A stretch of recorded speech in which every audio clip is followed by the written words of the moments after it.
ओम आज हामी बनेपादेखिको यात्रा धादिङ बेसीसम्म गइरहेका छौं र यो यात्रामा म ग्रोबेन तौजले पतञ्जलि योग समिति नेपाल बागमती प्रदेशको अध्यक्ष, जहाँ हाम्रो 13 वटा जिल्ला प्रदेश अन्तर्गत र जसमध्ये हाम्रो धादिङ जिल्लामा धादिङ बेसीमा हाम्रो लगभग 100 जना जतिको योगको ट्रेनिङ अथवा सहयोग शिक्षक तालिम भइरहेको अवस्थामा आज त्यो तालिमको लागि हामी बनेपादेखि यो यात्रा गरिरहेका छौं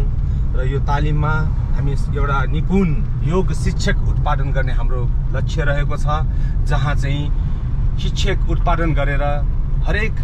गाउँपालिका, नगरपालिका, पालिकामा र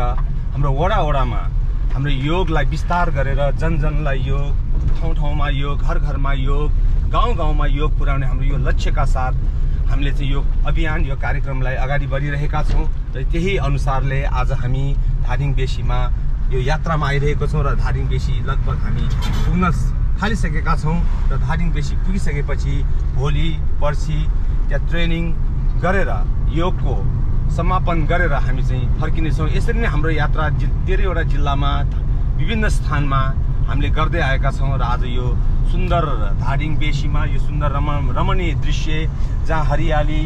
देखिरहेका छौं, ड्राइभ गर्दाखेरि पनि शान्त र आनन्द आइरहेको अवस्था, बाटो पनि स्मुथ शान्तले हामीले ड्राइभ गर्दै गएको अवस्थामा एउटा मनमोहक भावना यो दृश्य सँगसँगै र उत्साहका साथ धादिङ बेसी पुग्न लागिरहेका छौं र धादिङ बेसी पुगेर हामी लालायित भएका छौं। हाम्रा थुप्रै सयौं योग शिक्षकसँग चाहिँ भेटघाट गरेर एउटा ट्रेनिङमा एक आपसमा कोअर्डिनेट गरेर परम पूज्य स्वामीजी महाराज र परम श्रद्धेय आचार्य श्री महाराजको यो अभियान र हाम्रो राष्ट्रको अभियान, हाम्रो पतञ्जलिको अभियानलाई हामी निरन्तर यसरी लागिरहनेछौं। धन्यवाद सम्पूर्णमा।